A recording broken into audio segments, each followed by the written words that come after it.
Kapolres Tapsol AKBP Imam Zamroni membenarkan bahwa video viral kekerasan pelajar itu terjadi di wilayah Tapanuli Selatan, Sumatera Utara pada Sabtu 19 November lalu. Pihaknya mengatakan telah mengamankan 6 pelaku yang berinisial IH, ZA, VH, AR, ASH, dan RM. Mereka ditangkap pada Sabtu 19 November malam, tepatnya pukul 20.00 waktu Indonesia Barat. Pelaku yang saat ini masih berstatus sebagai saksi dipastikan masih berstatus pelajar di salah satu sekolah menengah kejuruan di Tapanuli Selatan. Kepada polisi, para pelaku mengaku awalnya berniat untuk memberikan rokok pada nenek tersebut. Akan tetapi, salah satu temannya yang berada agak jauh dari posisi nenek itu tiba-tiba lari dan menendang sang nenek hingga tersungkur. Adapun motif tindakan sementara, pelaku mengaku tidak sengaja atau hanya iseng-iseng saja.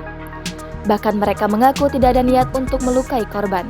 Mengingat pelaku merupakan pelajar yang masih di bawah umur, pihak kepolisian kemudian berkoordinasi dengan Balai Pemasyarakatan untuk pemeriksaan lanjutan. Sembari menunggu pendampingan batas, pihak kepolisian hari ini mengundang para orang tua pelaku, tokoh masyarakat, pihak SMK tempat pelajar bersekolah dan juga kepala cabang Padang Sidimpuan dari Dinas Pendidikan Provinsi Sumatera Utara. Untuk saat ini semua pelaku masih dimintai keterangan sebagai saksi. Sementara itu, AKBP Imam menyampaikan bahwa pihaknya berhasil menemukan korban pada dini hari tadi sekitar pukul 1.00 waktu Indonesia Barat. Namun berdasarkan pemeriksaan yang dilakukan, korban tidak bisa dimintai keterangan karena memberikan pernyataan yang berubah-ubah. Bahkan, korban juga tidak mengingat identitas dan asal dirinya. Sementara itu, pihak kepolisian juga berkoordinasi dengan Dinas Sosial Tapanuli Selatan. Lantaran dari kondisi klinis fisik awal terlihat bahwa korban mengalami gangguan jiwa.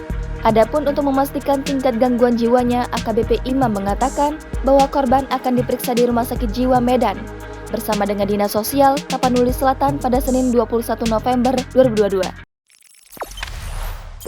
Jangan lupa subscribe, share, komen, dan like ya!